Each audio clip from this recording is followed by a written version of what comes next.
చిగురించబోతుంది. గొప్ప దినాలు నువ్వు చూడబోతున్నావు. నీ యేసుకు సమస్తము సాధ్యమే.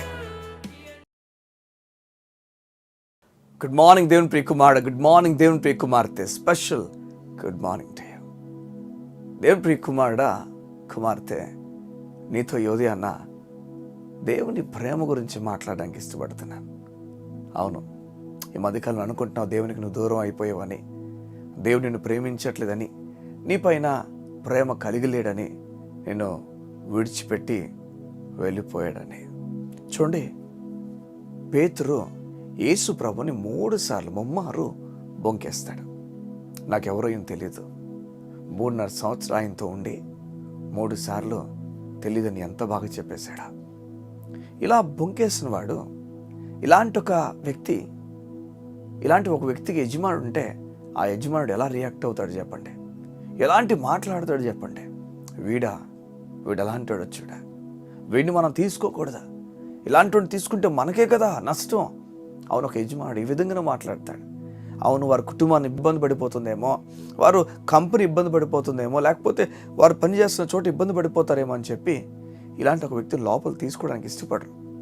చూడండి, ఎవరైతే 3.5 సంవత్సరాలు ప్రేమగా చూసుకున్నాడో, ఎవరైతే ప్రేమతో ఆప్యాయతతో దగ్గర తీసుకున్నాడో, ఆ దేవుడిని, ఆ యేసయ్యను నాకు ఈయన ఎవరో తెలియదని చెప్పేశాడు. కారణం, చచ్చిపోతున్నాడు కదా, ఇంకా ఉండడు కదా, వినడేమో, తెలియదులే అనుకో. నేను చెప్తాను ఒక మాట, నీ జీవితంలో నువ్వు దూరంగా వెళ్ళిపోయి, నువ్వు దేవుడినే తెలియదని దేవుడిని పక్కన పెట్టేసిన వాడినప్పటికీ, నువ్వు ఆయన వద్దనుకొని నీ జీవితంలో ఆయన పేరు రాసి నువ్వు దాన్ని ఇంటూ చేసేసినప్పటికీ, నేను చెప్తున్నాను, నీ పేరును మాత్రం వినిచారుతా, నీ పేరును మాత్రం తన అరచేతుల్లో చిక్కుకుంటున్నాడు, నీ పేరును మాత్రం దాచుచున్నాడు. నేను చాలా చాలా ఇష్టపడుతున్నాడు. ఈ ఉదయాన్న కుమారుడా, కుమార్తె, నీ దేవుడు నీకు తోడైనప్పుడు ఎందుకని నువ్వు నీ జీవితంలో ఇతరులు ఆలోచించినట్లుగా ఆలోచించుచున్నావు? ఈ లోకము పాపములో ఆనందం వెతుక్కుంటుంది. పాపంలో ఆనందం లేదు, పాపంలో డిస్ట్రక్షన్, నాశనం ఉన్నదే. నిన్ను దేవుడు కోరుతున్నాడు, నీవు ఆనందం కలిగిన వ్యక్తిగా వెళ్ళాలంటే దేవుని మాట వైపు రావడానికి ఇష్టపడు. చూడండి, పేతురు అంత బొంకేసిన తర్వాత, ఇష్టాసారంగా మాట్లాడేసిన తర్వాత, మరుసటి రోజున లేకపోతే 3 రోజుల తర్వాత యేసు లెగిచిన తర్వాత బైబిల్ చెప్తుంది, చాలామందిని యేసయ్య కలిశారు. అయితే ఆ కలిసిన వారిలో అందరి పేర్లు రాయబడ్డాయి, కానీ పేతురుని కలిసిన సన్నివేశాన్ని దేవుడు రాయలేదు, కానీ కలిసినట్లుగా మాత్రమే రాశాడు. దాన్ని చాలా సీక్రెట్గా ఉంచేశాడు, పక్కకు తీశాడు, కానీ కలిసిన విషయాన్ని రాయలేదు. ప్రాబ్లీ వారు కలిసి ఒకరినొకరు చూసుకొని ఈ హేడ్చుకొని ఉండిపోయారేమో. వారి మధ్యలో ప్రేమను ఆ విధంగా ఉంచేశాడు. ఓ మాట నేను చెప్తున్నాను, ఉదయాన్న నువ్వు యేసయ్యనే నాకు వద్దు అనుకొని నువ్వు వెనక్కి వెళ్ళిపోయిన వ్యక్తివేమో, ఆయన పేరును చింపేసిన వాడేమో, లేదా బైబిల్ చింపేసిన వాడేమో, ఇష్టాసారంగా నువ్వు ప్రవర్తించిన వాడేమో నీ జీవితంలో. అయినప్పటికీ యేసయ్య నిన్ను ప్రేమించుచున్నాడు, అయినప్పటికీ నీ దేవుడు నిన్ను ప్రేమించుచున్నాడు. అవును, నిజంగా నిన్ను ప్రేమించుచున్నాడు.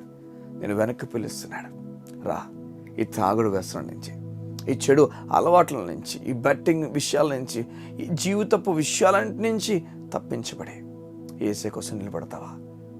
అవును, నువ్వు చనిపోతే నీకు తెలుసు నరకానికి వెళ్ళిపోతావు. ఈ లోకంలో బ్రతుకు కొంతకాలమే, ఆ తర్వాత లైఫ్ని నువ్వు డిసైడ్ చేయలేవు. ఆ లైఫ్ ఏమవబోతుందో అక్కడ నువ్వు చెప్పలేవు.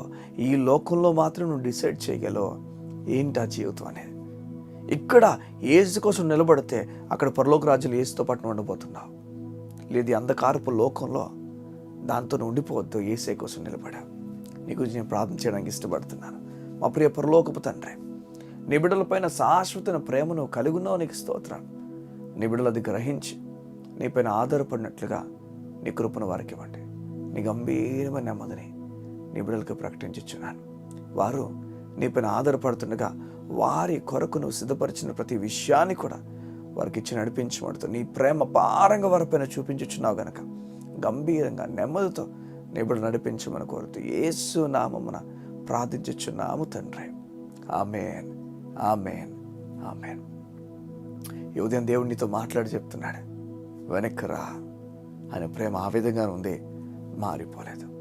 చూడు, బొంకేసి ఇష్టాసారంగా మాట్లాడేసిన వాడు మన ఎదుటే ఉన్నాడు, మనకు కనిపిస్తున్నాడు. దేవుని లేఖనాలు రాయబడ్డాయి. అలాంటి వ్యక్తిని సైతం యేసయ్య ప్రేమించాడు, నిన్ను కూడా ప్రేమించుచున్నాడు.